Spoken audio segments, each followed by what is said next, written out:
بسم اللہ الرحمن الرحیم۔ السلام علیکم میرے سبھی دیکھنے والوں کو۔ بہت مدت پہلے دور دراز کے ایک ملک میں ایک قاعدہ تھا کہ اس ملک کے لوگ ہر سال اپنا بادشاہ تبدیل کرتے تھے۔ جو بھی بادشاہ بنتا وہ ایک عہد نامے پر دستخط کرتا کہ اس کی حکومت کا 1 سال مکمل ہونے کے بعد وہ اس عہدے سے دستبردار ہو جائے گا اور اسے ایک دور دراز جزیرے پر چھوڑ دیا جائے گا جہاں سے وہ کبھی واپس نہیں آ سکے گا۔ جب ایک بادشاہ کا 1 سالہ دور حکومت مکمل ہو جاتا تو اسے ایک مخصوص جزیرے پر چھوڑ دیا جاتا جہاں وہ اپنی بقیہ زندگی گزارتا۔ اس موقع پر اس بادشاہ کو بہترین لباس پہنایا جاتا اور ہاتھی پر بٹھا کر اسے پورے ملک کا الوداعی سفر کروایا جاتا جہاں وہ سب لوگوں کو آخری بار خیرآباد کہتا۔ وہ بہت ہی افسوس اور غمزدہ لمحات ہوتے اور پھر وہاں کے لوگ بادشاہ کو اس جزیرے پر ہمیشہ کے لیے چھوڑ آتے۔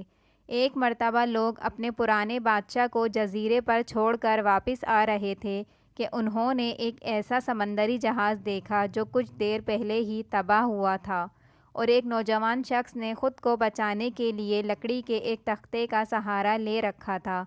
چونکہ ان لوگوں کو ایک نئے بادشاہ کی بھی تلاش تھی، لہٰذا انہوں نے اس نوجوان شخص کو اپنی کشتی میں بٹھا لیا اور اپنے ملک لے آئے اور اس سے 1 سال کی حکومت کرنے کی درخواست کی۔ پہلے تو وہ نوجوان نہ مانا، لیکن پھر وہ 1 سال کے لیے بادشاہ بننے پر رضامند ہو گیا۔ وہاں کے لوگوں نے اس آدمی کو بادشاہت کے تمام اصول اور طریقے سمجھا دیے اور یہ بھی بتایا کہ 1 سال کے بعد اسے فلاں مخصوص جزیرے پر چھوڑ آئیں گے۔ بادشاہت کے تیسرے دن ہی اس نوجوان بادشاہ نے اپنے وزیر سے کہا، مجھے وہ جگہ دکھائی جائے جہاں گزشتہ تمام بادشاہوں کو بھیجا گیا تھا۔ بادشاہ کی خواہش کا احترام کرتے ہوئے اسے وہ جزیرہ دکھانے کا اہتمام کیا گیا۔ وہ جزیرہ مکمل طور پر جنگل تھا اور جنگلی جانوروں سے بھرا ہوا تھا۔ ان جانوروں کی آوازیں جزیرے کے باہر تک سنائی دے رہی تھیں۔ بادشاہ جائزہ لینے کے لیے تھوڑا سا جنگل کے اندر گیا اور وہاں اس کے پچھلے تمام بادشاہوں کے ڈھانچے پڑے نظر آئے۔ وہ سمجھ گیا کہ بہت جلد اس کا بھی یہی حال ہوگا اور جنگلی جانور اسے بھی چیر پھاڑ کر کھا جائیں گے۔ واپس ملک پہنچ کر بادشاہ نے مضبوط و توانا جسم کے 100 مزدور اکٹھا کیے، ان سب کو اس جزیرے پر لے گیا اور حکم دیا کہ جنگل کو 1 ماہ میں مکمل طور پر صاف کر دیا جائے، تمام خطرناک جانوروں کو مار دیا جائے اور سب پالتو درخت کاٹ دیے جائیں۔ وہ ہر ماہ جزیرے کا دورہ کرتا اور کام کی نگرانی بھی خود کرتا۔ پہلے مہینے میں ہی تمام خطرناک جانوروں کو مار دیا گیا اور پھر بہت سے درخت بھی کاٹ دیے گئے۔ دوسرے ماہ تک جزیرہ مکمل طور پر صاف ہو چکا تھا۔ اب بادشاہ نے مزدوروں کو حکم دیا کہ جزیرے پر مختلف مقامات پر خوبصورت باغات تعمیر کیے جائیں اور وہ اپنے ساتھ مختلف پالتو جانور مثلاً مرغیاں، گائیں، بھینسیں، بطخیں اور بھیڑیں وغیرہ بھی جزیرے میں منتقل کرتا رہا۔ تیسرے مہینے میں بادشاہ نے اپنے مزدوروں کو حکم دیا کہ ایک شاندار گھر تعمیر کریں اور اس جزیرے پر ایک بڑی سی بندرگاہ بھی بنائیں۔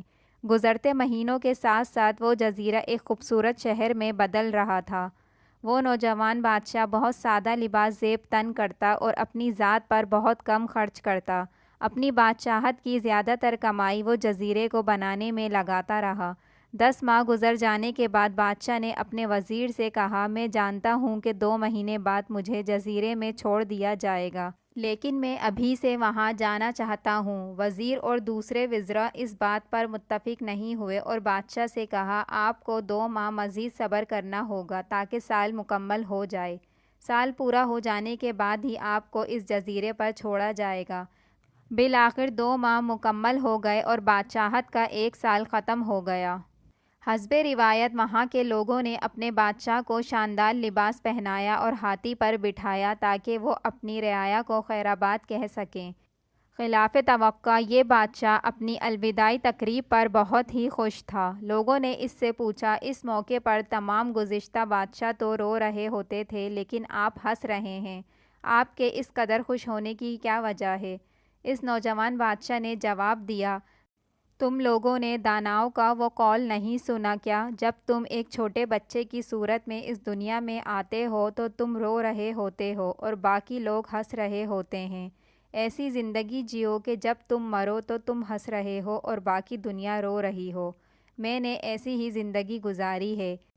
مجھ سے پچھلے گزرے ہوئے بادشاہ، جس وقت تمام بادشاہ محل کی رنگینیوں میں کھوئے ہوئے ہوتے تھے، تو میں اس وقت اپنے مستقبل کے بارے میں سوچتا تھا اور اس کے لیے لائحہ عمل تیار کرتا تھا۔ میں نے اب اس جزیرے کو ایک ایسی خوبصورت قیام گاہ میں تبدیل کر دیا ہے جہاں اب میں اپنی باقی زندگی نہایت چین اور آرام سے گزار سکوں گا۔ یہ سچ ہے کہ انسان کو اپنے آج کی رنگینیوں اور خوشیوں میں کھو کر اپنے کل کے مستقبل کو نہیں بھولنا چاہیے۔ اپنے آنے والے مستقبل کی بھی تیاری کرنی چاہیے۔